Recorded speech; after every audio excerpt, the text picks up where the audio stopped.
this. All right, so our topic today is buying your dog versus adopting your dog. This is I find to be a very controversial topic. Some people are just so people. There's so many people so much on one side and the other that they can't even. I mean, it's crazy. How angry some people get when it comes to this topic. You could probably say bad things about their children and they would get less angry than they would about whether you bought or adopted your dog. So, like I said, as always, this is just my opinion on things, but excuse me, but it's something I like to talk about. And I like to cause trouble. So, another thing too is wanting to buy doesn't make you a bad person. As far as I'm concerned, if you want to buy a dog, I mean, that's your choice. That's just the way it is. You want to buy it for whatever reason. Like I said, I'm not going to try to push one over the other. It's for the simple fact that as of now, we have adopted dogs in this house, but we also have purchased dogs in this house. And there's reasons for each of them. Whether it goes from Dana's dog Amp, who was a foster failure because he sat well on a kayak, so apparently he needed to be in our home, to purchasing my newest dog, Blix, my Patterdale Terrier, and also purchasing my daughter Lydia's dog, Enzo. But like I said, we also have dogs that, that just ended up here for one reason or another. All right, so we're going to kind of jump into it. This may not take very long. Who knows? I've said that before, and then 45 minutes later, we're still talking, or I'm still talking, sorry. So, adopt. Like I said, there's, of course, adopting, you're getting a dog out of a shelter, and putting it hopefully into a better lifestyle, which, hey, that's awesome. Great for you. I'm glad, anybody who does that, that's awesome. The thing about adopting a dog, the thing is you don't know their past. Most shelters don't know exactly their past most of the time. Sometimes the people might tell them, but then again, that's according to what they tell the shelter. But most places don't know their past, whether they've been abused, neglected, the people just didn't want them anymore. Stuff like that. The person may make up some sob story to get the shelter to take the dog for them so they don't feel so bad, thinking that the shelter is going to judge them for turning their dog over.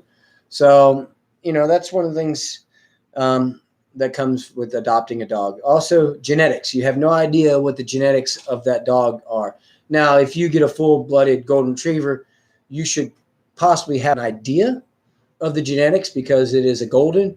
But then again, though, you don't know what the parents were like. If the parents had bad genes and then somebody bred and then they had puppies, you're going to end up with bad genetics as well from there. So also, you have no idea what skeletons are in this dog's closet that this dog is bringing into the new household.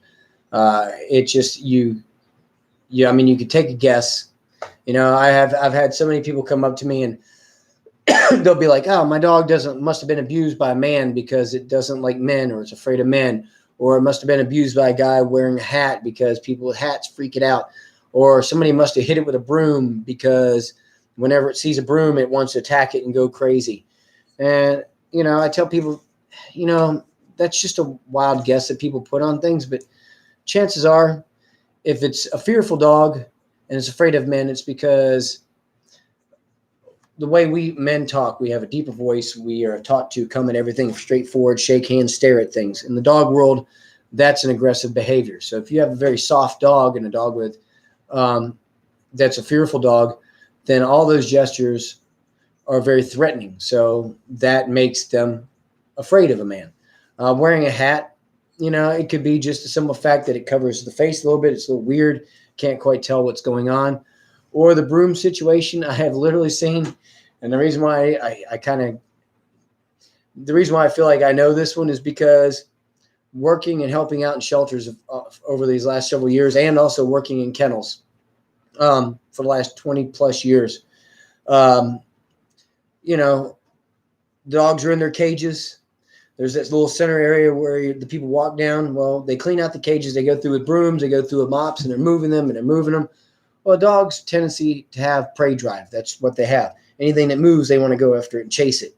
Well, it's out there moving. They're at a cage. They can't get to it. They're getting frustrated. So for however long they're in this cage for, some dogs for months, some dogs for years, this freaking annoying little thing keeps scooting past them, and they can't get to it, and they can't get to it, and they can't get to it. Till finally one day, whether it's at the shelter or a kennel or when the people adopt them, they get them home, they bust out a broom and they start sweeping.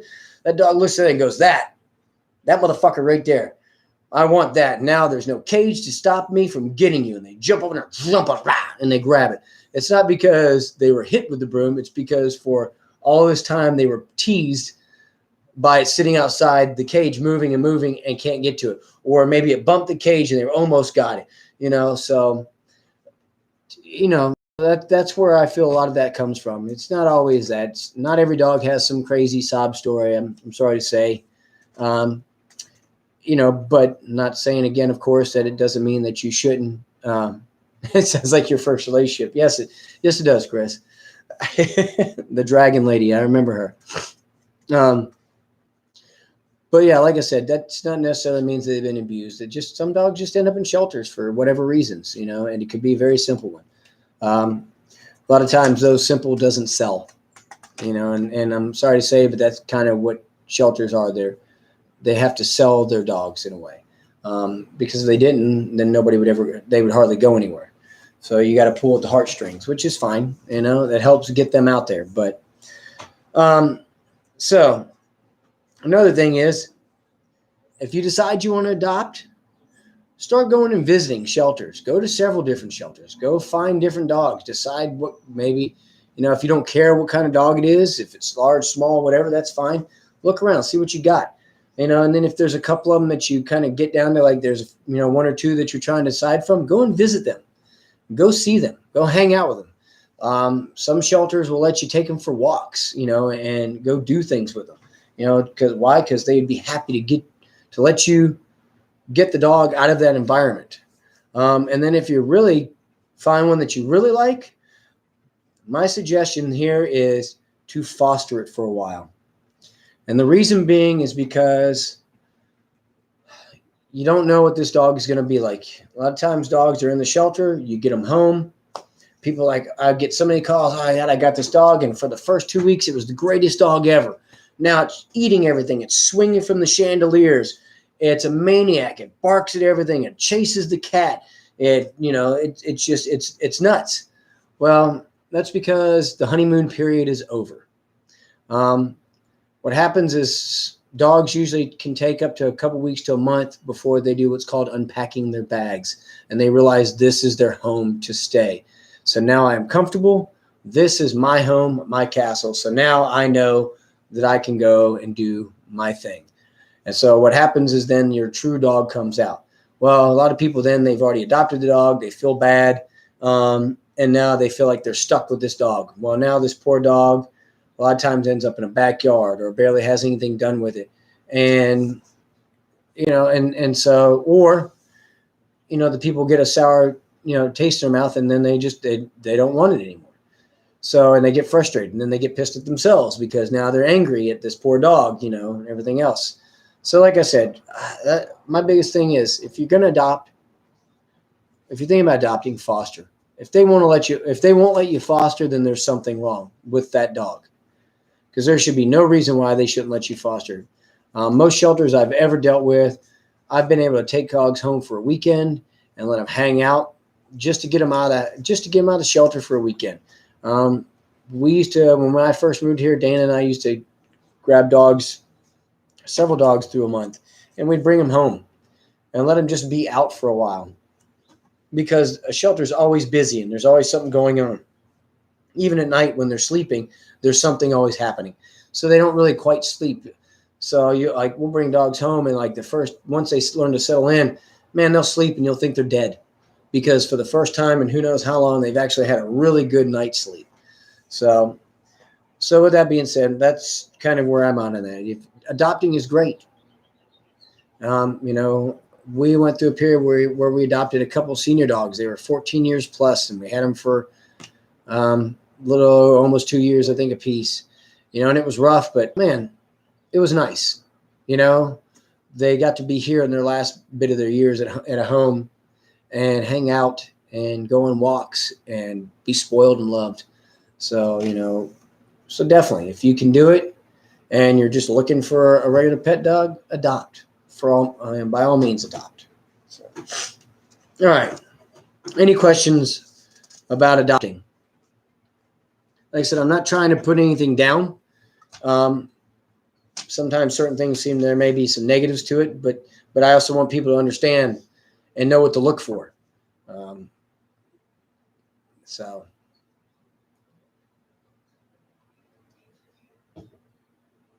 right. If nobody's got any questions, we will kind of move on here. We'll move on to purchasing your dog. So when it comes to purchasing your dog, one of the first things you need to do is find, yes, medical too as well. Yes. Check their medical, if you're not ready, yes, look at Dash. But where else would have Dash better place for him to end up that it's your house? One, you have, Amanda, you have the ability and the knowledge having been a vet tech and teaching vet tech students that, that was a good place for him to end up. But yes, know that, because like I said, we got those older dogs and we knew that the two of them were in bad shape. They had hip problems. One of them was kind of starting to go blind. They were having potty issues, so that may be something you need to think about, look into, because you might get that and then realize, crap, I can't deal with this. So, but then again too, real quick, for some reason you do adopt a dog, don't feel obligated that you have to keep it, for the simple fact that if you're not happy with it, you're not going to give it the best life that it needs. And by returning it, the better somebody who could give them the proper lifestyle may show up. So don't feel like you're doing something bad, and don't feel like you're evil for taking it back. It's not that you'd purposely, mistreat it or something, but you're not going to want to give it its fullest life if you're not happy with what's going on with that dog. So remember that as well. If it doesn't fit your lifestyle and your family, take it back. Let it have a chance to find the house that it's perfect for. You may adopt it and realize, holy crap, it's trying to kill my cat. Well, I love my cat. My cat's been around forever. I got 5 of them, and I can't get rid of my cat, and I can't separate the house, and I can't build walls to keep, animals apart. So you take it back. It goes to somebody who doesn't have any cats, and lives a great life. So, all right. So we'll get back to buying. First and foremost, reputable breeders. Find a reputable breeder. Do your homework. Reputable breeders on breed sites. Ask people. Go to different clubs, like breed clubs, and ask people, if you're looking for a specific breed, look around and see what's going on. Reputable breeders are not, most of them, like, you're not just going to go on to the little marketplace on Facebook or Craigslist and find a reputable breeder. Do your homework. Another thing, just like Amanda said, even with reputable breeders, make sure they have a health certificate or health check. Make sure they have a health guarantee. Any of my dogs that I've purchased in the last several years have always had a guarantee. One, if anything happens to them within the first 2 years of their lives, I can return them and get another dog. I've also been lucky that if I am not happy with the dog, I've been able to return them and get another dog. So, and for things like, people might be like, I can't believe you'd return a dog, but my dogs, I know they're not only my pets, but they have a job. They're working dogs. So if my dog can't do his job, then I just have another dog. So do I go and purchase another dog? Now I have 2 dogs, and one of them doesn't do anything, and the other one, so I have to put up with 2 dogs. See what I'm saying? Or more dogs. Contracts. Make sure you have a contract with the breeder, and make sure you understand your contract. Some breeders won't let you breed their dogs, or they tell you can't. If you're thinking about breeding, get that checked with the breeder beforehand. Don't find that out later on. Now, another upside to going and purchasing a dog is that usually they have some kind of lineage set up, their bloodline, and you could trace them back. And some dogs you can trace back forever, which is awesome. The reason being is because with that you can usually tell, something about the dog that you're looking at getting. It doesn't guarantee that, but if you see something along the lines, say we're doing a working dog, say we're doing a German Shepherd for Schutzhund, which is a protection sport. So we're doing Schutzhund. Well, I'm looking for a dog that has some prey drive, has food drive, who I want to, and I look on there and find out, I see this one dog I see a couple dogs on the line, and it shows, and these dogs are known for a natural retrieve. That stuff is passable through genetics. So it doesn't 100% guarantee that your dog will get it, but it can help with, figuring out that he should have that. So that's another thing. The nice thing about it is, plus you can go back and you can see, 7 generations back, if anybody's had hip problems, if they've had any other health problems whatsoever, knees, elbows, things of that nature. Another thing too is when you go to a breeder, look at the facility. If they won't let you go look at the whelping area in the facility, I would leave. Sometimes they'll say stuff like, oh, well, right now the mom's in there and she's really protective, and I can't let you see them. Now, then I leave. If for some reason I can't go and see these dogs, then I'm out of there.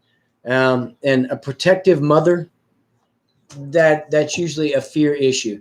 If they have good genetics, they won't care if you go in there and pick up a puppy. So don't fall for that. Like I said, so you should be able to go in and see the facility. Now, with that being said, that's all, with that being said, so don't start meeting people in alleys to pick up puppies, and parking lots in the middle of the night to where they run up and go, oh, I'm in a hurry. I drove 2 hours. I got to go. Here's your dog. Bam. I'm out here. Bye. That's a shady deal.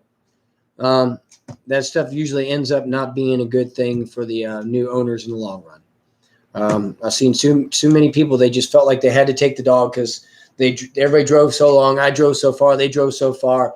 They hand the dog. It's late. I want to get back. Boom, gone. And then now you're trying to call the breeders and trying to get a hold of people, and they just keep pushing you around and giving you the runaround until hopefully you finally give up. Or they'll tell you, well, if he's that bad, well, if you return him, then I'm just going to put him down. They're probably not going to put him down. If they pass that dog up to you and they knew it was a cruddy dog, then they're going to take that dog back and they're going to resell that dog to somebody else. So if they're doing shady work, they're doing shady work. So,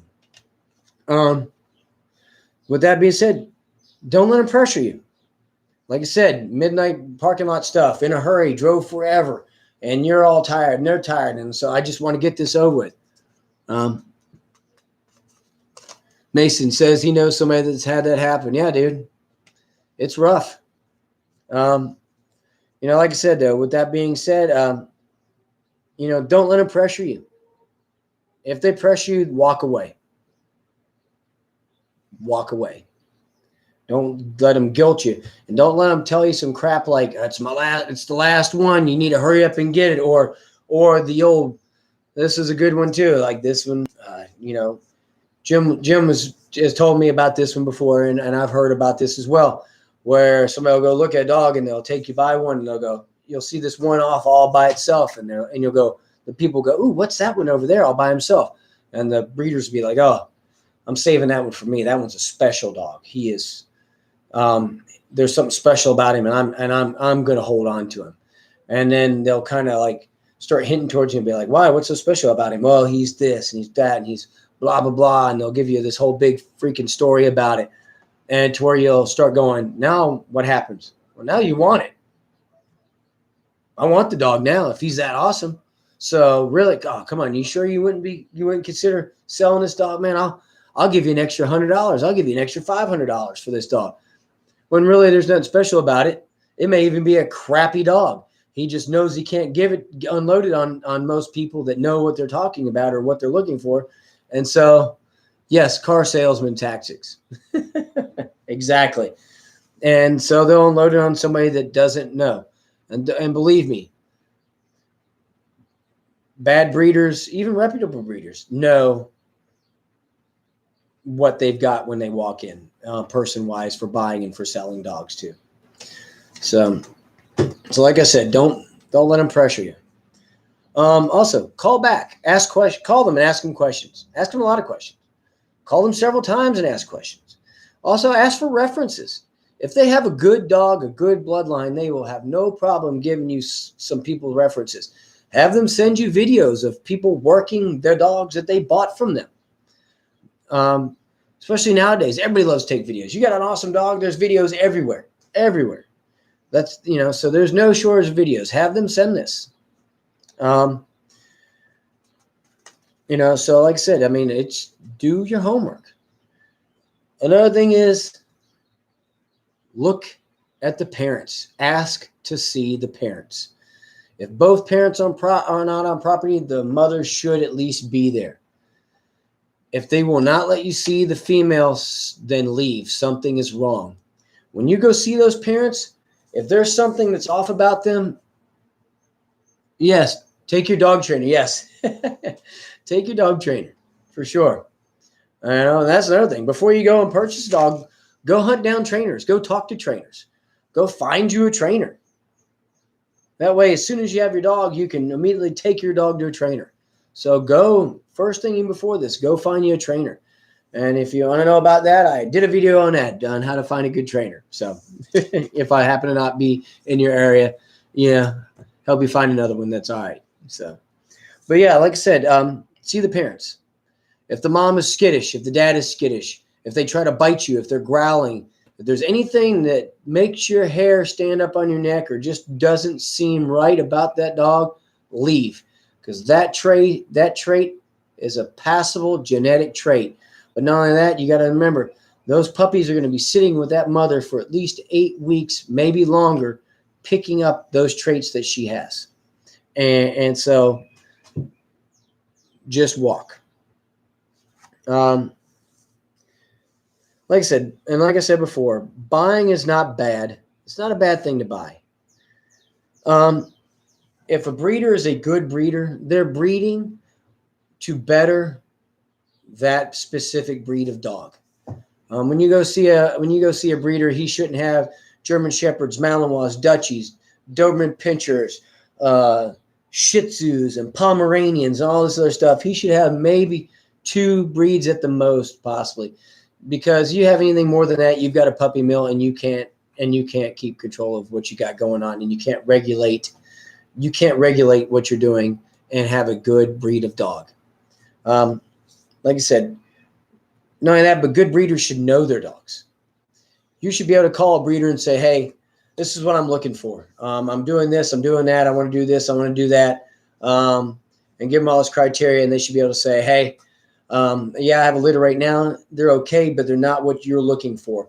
What you're looking for, I will be breeding this dog later. So don't be in a hurry. Don't rush it. If you rush it, you may end up with a dog that you don't want. Also, good dogs are pricey. If I remember correctly, I believe it was Jim told me that the least amount of money you'll end up spending on a dog is the price of that dog over its lifetime. And so, I mean, good dogs range $1,500 and more. Like I said, you spend that $1,500, but if you have a cruddy dog with bad genetics and all this stuff, and he has all these health issues, you're going to be at doctor's visits. You're going to have problems with him trying to bite people.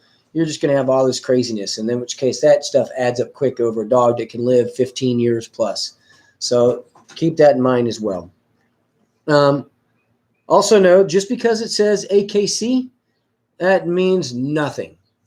AKC stuff now is bought and sold. I'm sorry, but AKC is just a money maker. So don't worry about whether it says AKC or not. I'm sorry, but it is. I can take a picture of a dog, and as long as it looks similar to whatever breed I want it to be, they will give me a limited registration number. All I have to do is pay the price to get it. And now I have a German Shepherd, which I took the picture from 10 feet away through a foggy, dirty lens, and so it kind of looks like a German Shepherd. Another thing, the reason why to buy a breed is because what if you want a specific dog? What if you want a specific breed to do a specific job? Like I said, you go to adopt it. Yeah, you may go to a shelter and you may adopt a German Shepherd and you want to do protection work, but will that dog do it? I mean, even dogs that are bred for it and they come from parents that are genetically bred for this doesn't 100% mean that you're going to get it.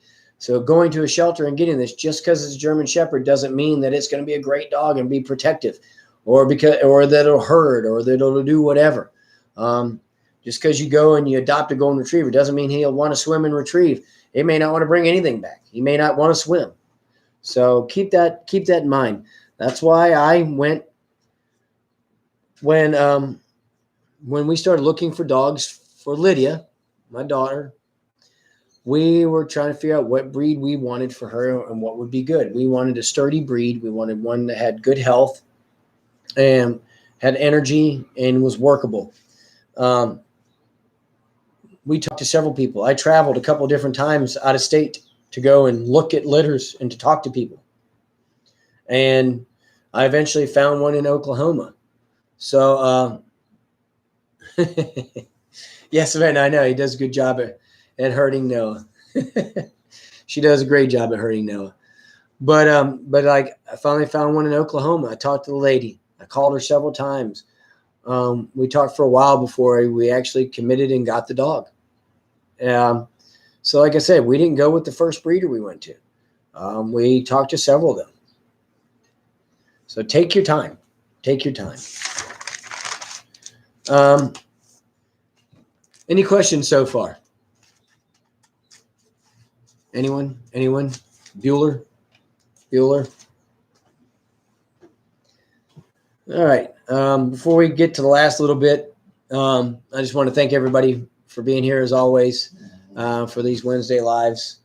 And sorry, I got sleeping dog over there. He's moaning. He's got it rough on his bed over there. But I want to remind everybody we do this every Wednesday at 6. Please like, subscribe, share. It helps me out tremendously. Oh yeah, Chris, I'll put that podcast link up tomorrow on my Facebook account. Thanks for saying something. Like I said earlier, for those who weren't here, I did a gentleman. I ran into him. I met him through doing photography stuff for dogs. He has a podcast that he puts out for local businesses, and I will put that information up tomorrow.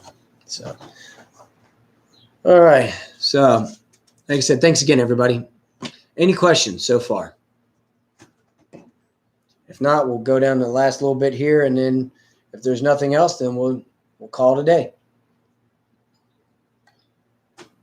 And then I get to go and make grilled cheese sandwiches and tomato soup for dinner.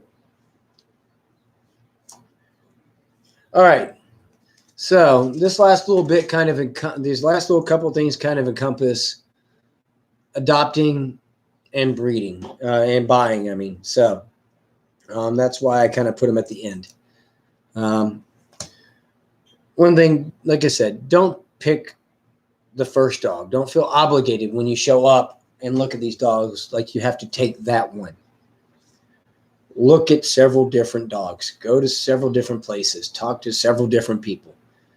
If you make a hurried purchase, you could regret it.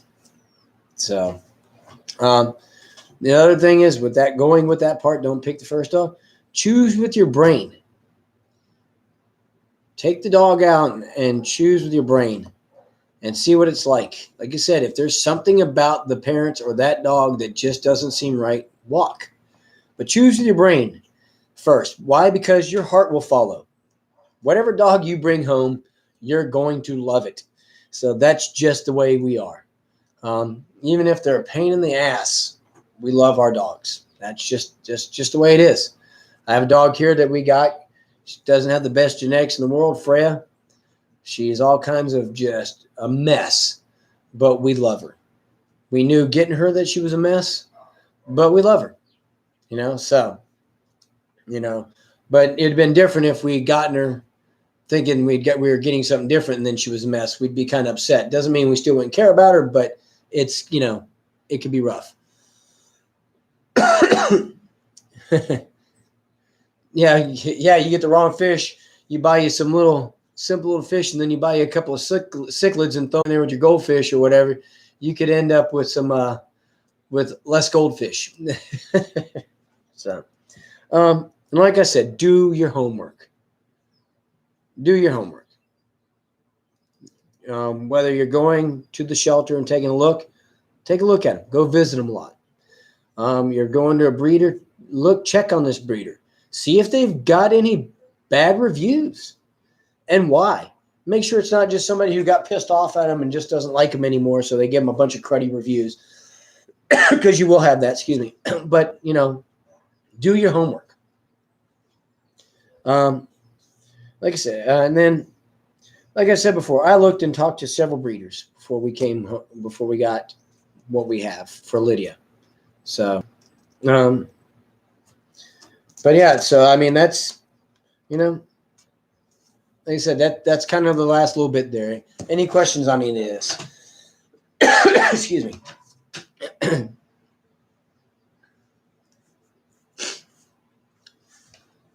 And I'm thinking about doing a video on how to pick a dog for what you want to do, which could be kind of helpful with this. That'd be more for breed specific.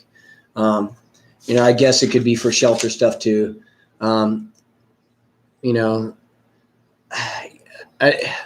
This last little bit, I don't know if it exactly kind of pertains to this subject a little bit, but I'll bring this up. Because people go, well, any shelter dog is a good dog and it could be used for whatever, and you could do a job with it and you could teach it anything and all this. But that's simply not true. It's not that way. Depending on how they are, not every shelter dog can do a great job. It could be agility or can do tracking or protection or what have you. Because you'll see these videos of this trainer or this person adopted this dog from the shelter, and it was just before it was about to die. Excuse me, just before it was about to die, and now look what it does. It does disc dog it, and it shows him doing flips, and it does scent work, and he's over there detecting scents, and he's and he's this and he's that, and look at him being awesome in agility. Chances are that person went to hundreds of shelters and went through temperament testing and testing hundreds, maybe thousands of dogs to find that specific dog. Yes, it makes an awesome story and it tugs at your heartstrings, but you're not just going to run in there, grab a dog and go. I mean, that's, and he's going to end up doing backflips and all this stuff. I mean, you could possibly, but you're rolling the dice on that. The chances are very slim that that's going to happen. Just to be said, I mean, like I said, I don't want to put anything down about adopting dogs. I think it's great. People who adopt dogs, even dogs that have problems, knowing they have problems, you people are awesome. Keep doing what you do.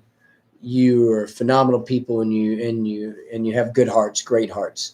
Because there's people out there that would never do that. So, like I said, there's nothing against adopting. It's just you need to think about what you want your dog for and to do, and what you're looking at specifically. And remember that when you go to look either to adopt or to buy. So, all right. Well, that I believe brings all this to an end. If anybody has any suggestions for topics, for future topics you'd like for me to talk about, please put it in the comments below. I will get back with you. I will talk to you. If you have any questions about what we covered, please put them in the comments below, and I will get with you, and I will do my best to answer your questions to the best of my ability. Other than that, anything else? If not, I will let everybody go, and we will have a good night.